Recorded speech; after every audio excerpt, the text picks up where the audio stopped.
This week, we'll tell you about Governor Ron DeSantis' stop in the Villages, a proposed development facing resident concerns in Mineola, and the latest on the Kroger distribution center closing. Later, we introduce you to a local physical therapist whose passion for art brings balance to his own life, and a new initiative in Leesburg aimed at community beautification and pride.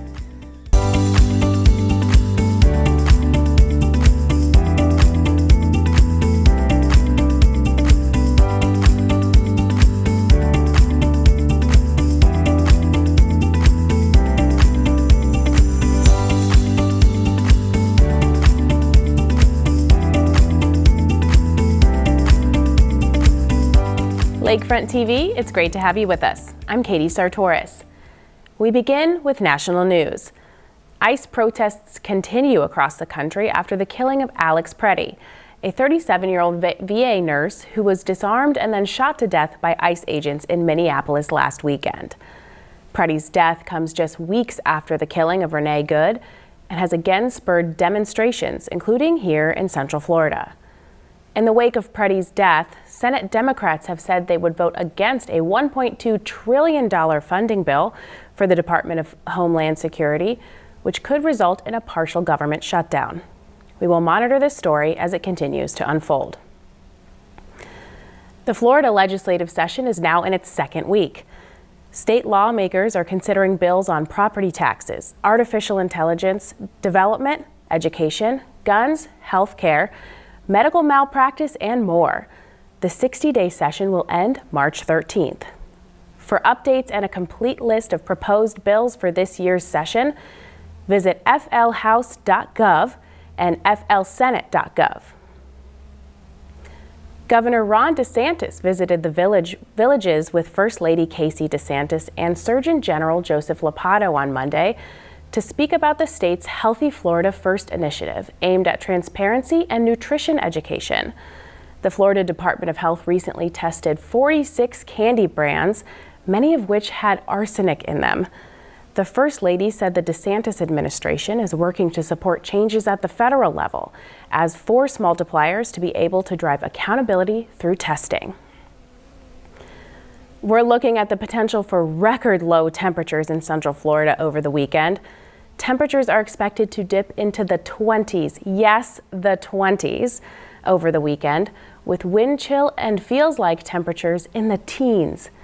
I can't believe I'm saying this, but we may even see snow flurries. The highest chance is Saturday night going into Sunday. Megan Milanese from Lake County Emergency Management has the details. So Lake County residents can prepare for the upcoming cold front by getting some tips and information from our social media pages. We have a lot of information about what to do in the cold, but a lot of what they should be doing is protecting people, pets, and plants. So if they have any landscaping they want to protect, they should be wrapping that. Best time to prep is going to be Saturday because it's going to get really gusty and windy during the day, and they want to make sure that that's extra secured. And of course, with the pets, just try to keep them inside, where it's warm. Don't let them outside for extended periods. And for the people, kind of the same thing. If you do have to be out in this weather, try to remain bundled up and layered, and try not to be out in it for too long. There are members of our community that are needing a place for warmth and food and comfort. What are some of those locations in Lake County?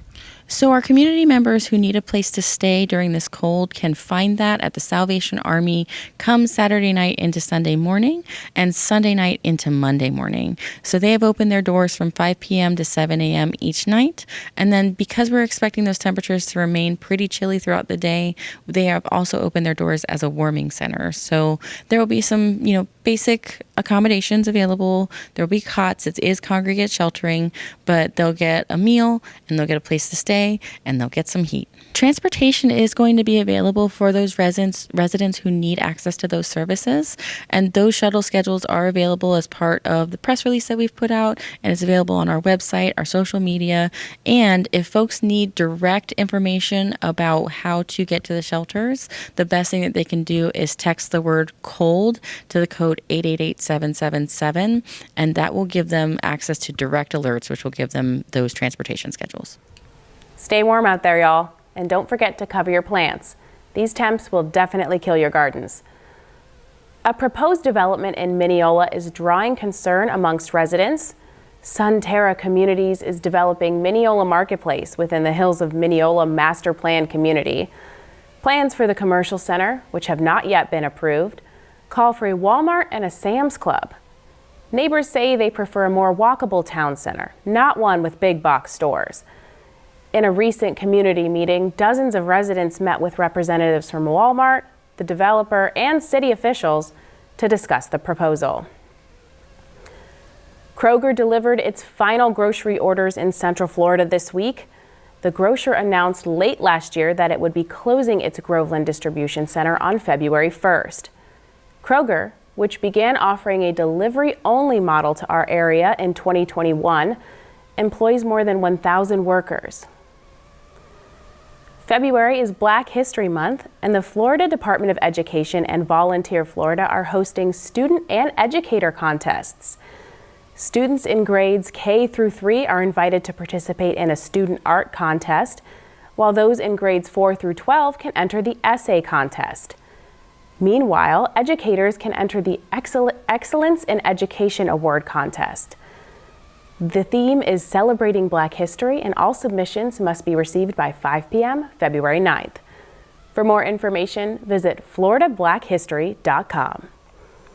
When we come back, an up-close look at the City of Leesburg's new beautification program.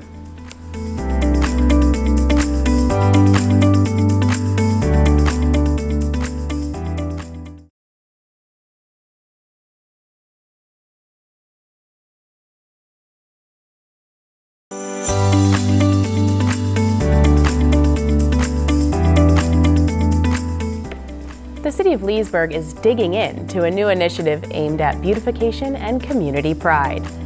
As part of the America in Bloom program, Leesburg in Bloom is now underway. We stopped by the Leesburg Resource Center to catch up with volunteers building raised garden boxes for the community garden. Let's check it out.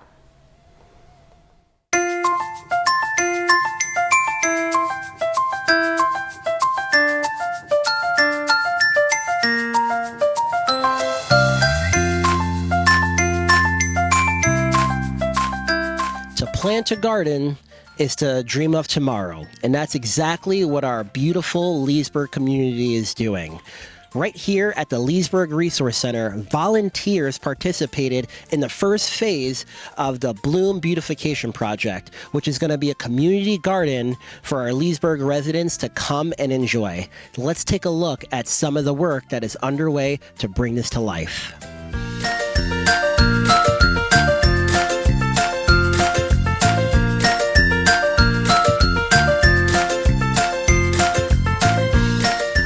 Commissioner Reisman, thank you so much for having us on out. Tell us about this city beautification project that this team is spearheading. So this is brought to you by the Leesburg In Bloom initiative, which is part of the American Bloom initiative, which is a national program here in the city of Leesburg, and the city of Leesburg is a member of that.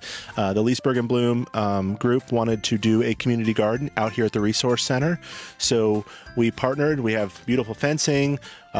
Local businesses like Romac and Lowe's donated supplies, and we are out here doing a community garden. We're starting small to get it off the ground, but we're looking forward to expanding it here. So the idea of this is we put it right behind the Community Resource Center so we can take advantage of, other options that we have at the community center for folks can come out here, maybe learn a little bit of gardening, and we have experts in our community that are willing to donate and volunteer their time so that they can pass on their knowledge to everybody within the community. And then at the end, hopefully we have some great vegetables and some great things coming out of this garden, and we can all go into the resource center. There's a kitchen in there, and we can all cook and have a nice feast together. Diane, you are the one who's actually spearheading this entire project. Yes. Tell us what led to bringing this initiative to life. I have a small nonprofit that provides school gardens to the elementary schools in Lake County. And so when I was asked to join American Bloom for Leesburg, I, of course, suggested, why don't we do a community garden? Because that is one of my passions, teaching people how to grow their own food and eating healthy.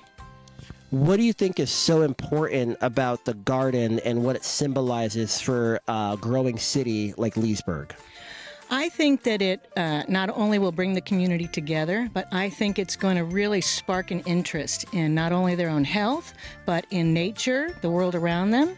Connecting people with the food that they eat is really significant because when they see how, number one, easy it is to grow, they're going to try this at home. I think just teaching the generation coming up and people who just like gardening about gardening, and also maybe to help with some food insecurities. I love that. And from a volunteering standpoint, why do you think it's so important for our community to get involved in this specific project out of the many great other projects happening in Leesburg?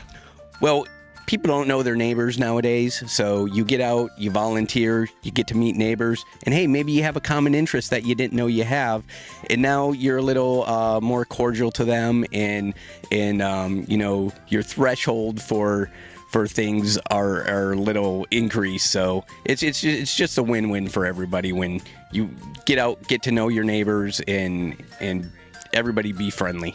My mentor, Mr. Cliff, and my grandma asked if I would like to help with the project, and I said yes. Also, it would be nice helping the community and making the city a better place. How does this continue to improve our lakefront city from a beautification standpoint? This is just one of the many arms of the Leesburg In Bloom. We have so many different projects in the works right now, and I think this is just a cool educational thing where people can come and learn, and then also maybe do a community garden right in their backyard. What do you like about gardens, and why do you think this is important to the city?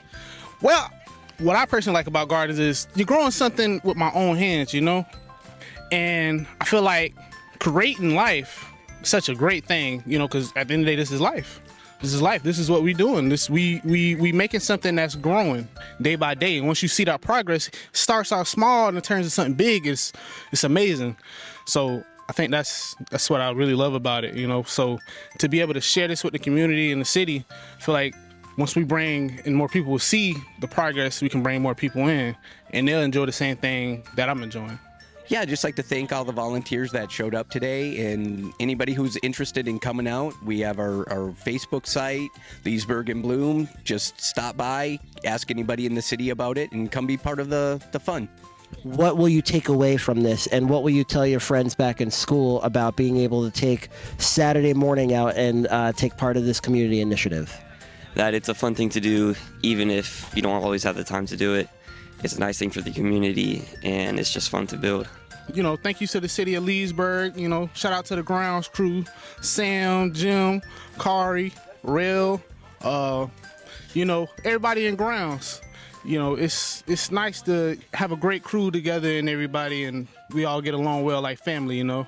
So yeah, it's a great thing. Shout out to the city of Leesburg. This may look like nothing now, but in a few months, this is going to be a beautiful garden for our community to enjoy. I'm Ken Facey with Lakefront TV. For more ways to get involved with our beautiful lakefront city and for upcoming events, please visit leesburgflorida.gov. Until then, I'll see you soon. If a child grows it, they will eat it. And I think that is the core of what I do. If you'd like to learn more or get involved, you can visit leesburgflorida.gov, follow Leesburg In Bloom on social media, send them a message on Facebook, or email leesburginbloom@leesburgflorida.gov. When we come back, we'll meet a local physical therapist with an extraordinary talent outside of the medical office. We'll be right back.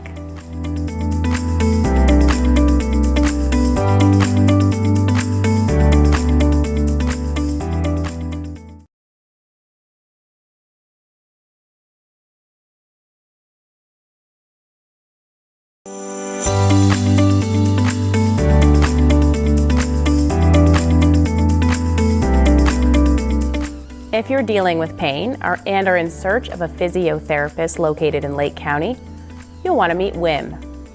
Based right here in Leesburg, Florida, he is a highly respected physical therapist with more than 25 years of experience treating spinal disorders. Outside the clinic, there's another side to Wim you might not expect. He's an accomplished painter, blending science and art in a way that's as inspiring as it is unique. With the story is Lakefront TV's Ken Facey. Hello, Leesburg. If you're in need of physical therapy innovative physical therapy, then look no further than Win Vigarin's PhysioMed, located right here in Leesburg. Now, we had the opportunity to go in, speak to one of his patients, and also had the honor to talk to Wim himself, not only about his career in this field, but also some really cool art-inspired pieces that he creates here in his office. Let's check it out.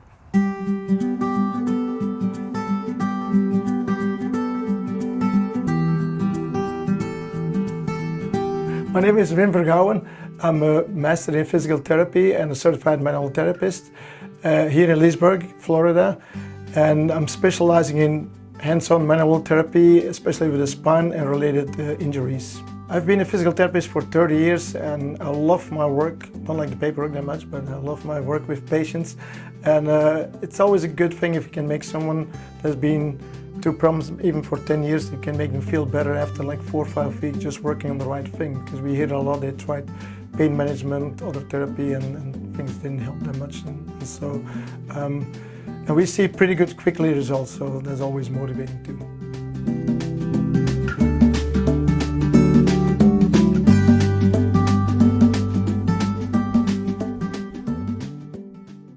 I was diagnosed with peripheral neuropathy. I have it in my hands and my feet.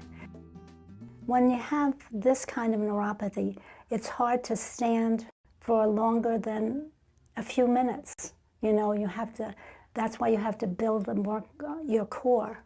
So I had to learn to get stronger by coming here. Wim taught me many things to keep my core strong. He worked on my back, manipulated my spine, gave me exercises to do, strengthening mostly, some stretching. And when I did get that diagnosis of the peripheral neuropathy, it also affected my sciatic nerve. So I had to learn how to deal with that as well. Well, what I do is what's called manual therapy. Is a specialization within the physical therapy, working more with the spine and all that. And so we hear of a lot of patients coming in, and they come in and say, I've been with my back somewhere else and he didn't do anything.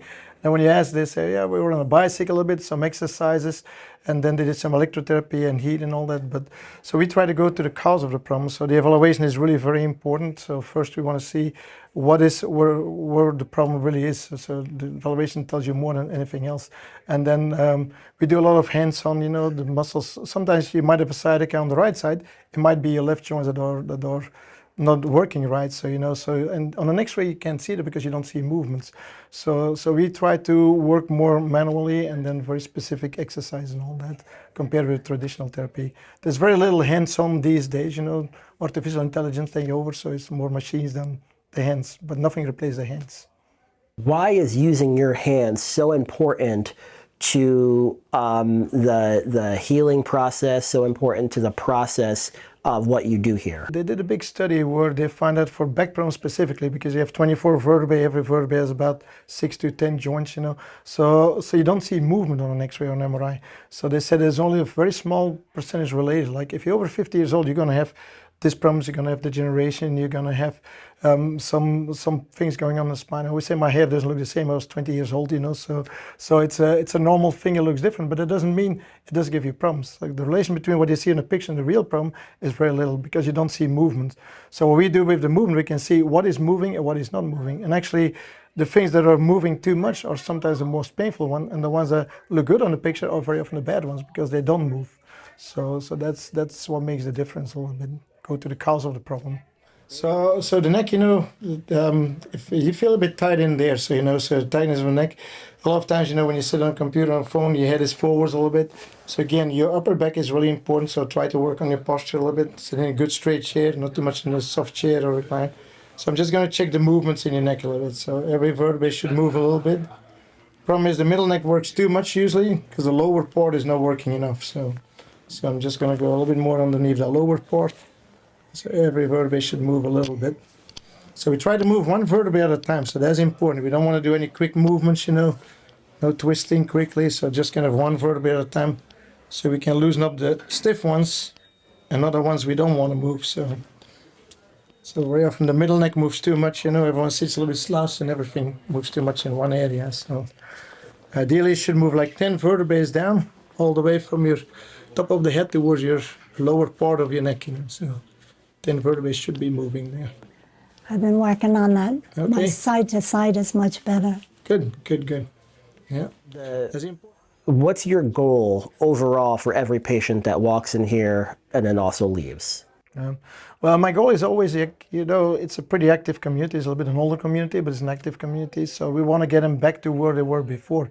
If they're a pickleball player, it is very good for our business because there's a lot of injuries with it. You want to get them back to pickleball and do it a safe way. Sometimes it might be a weakness in the hip that caused the problem, just over and over repetitive movements. Or a golf player, you want to get them back to golf. So my goal is to get them always back to where they were and maybe a little bit better even. So. When did you realize that it was responding to your body, that WIM's approach was responding to your body? I had danced for many years, and it enabled me to continue doing that. And I have taught in this area in my retirement community for 25 years, and previously at studios with children. And he's helped me to be able to continue doing that. I always feel good when he's manipulated my spine or worked on my IT band. I always feel better. It makes me feel good. And I'm able to do a lot of things. Go shopping, drive, take care of the house. I can bend down certain ways, because he's taught me that too. And he's a great therapist. Like I said, he's helped me tremendously. And we work out over here, especially if I'm having a problem. And with neuropathy, you can have issues on and off, and sometimes you can't do it yourself. So you go to your therapist, one that you trust and have confidence in, which I do, All right. So you feel good? Yes. Relax? Mm-hmm. All right. All healed. All right.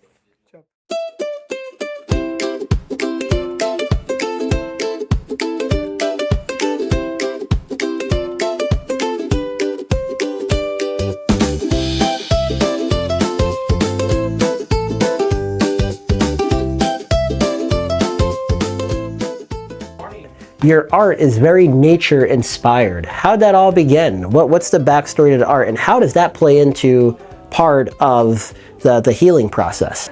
Well, I started actually with more the sports figures, because in the gym I wanted to have posters of sports figures and I couldn't find the right posters. So I got a book of the best 100 athletes in the last 100 years, and Carl Lewis was in there, and Mary Lou Retton and all. We lost some in a fire. But I just got a piece of plywood, 4x8 and cutting 2x4s and painted the sports figure. You can see over there too, but then that was just for the gym, and then I just love traveling. I love nature, and there's nothing like being in the middle of a rainforest and see like a couple of hummingbirds fighting for a flower, or swim with the manatees. So whenever I swim with the manatees, I have to paint manatees, So it's just kind of, I was brought up in an area. My dad had a lot of animals and all that. So and plus I love traveling. So. Yeah. Your mother was a very well-known artist in Belgium. And some of her pieces have inspired you and such. Tell us a little bit about that. Yeah, my mom, I only started doing artwork when I was here, when we started our own business, and I want some things on the wall. And like always, something you live in every day, you don't appreciate it as much, So I learned a lot more from my mom. But she was mostly like she did a lot of painting too, but also a lot of sculptures. Like there's a couple little ones, because the big ones are too heavy to bring over from Belgium.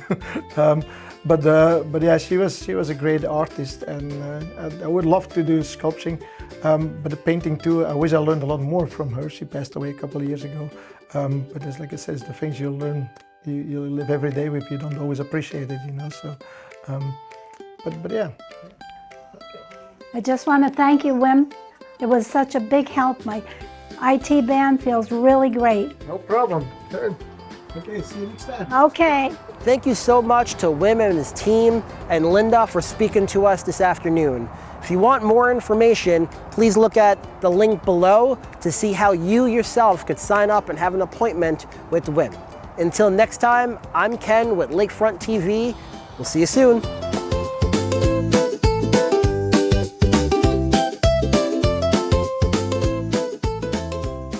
What a great reminder that healing comes in many forms. Through his work as a physical therapist and his passion for art, Wim shows us that caring for others and ourselves is about balance, creativity, and connection. It's another example of the incredible people making a difference right here in our community. And that'll do it for this edition of the Lake Report. Thanks so much for watching. If you have a story idea, we'd love to hear from you. Just email us at lakefronttv@leesburgflorida.gov. And be sure to follow us on Facebook and Instagram.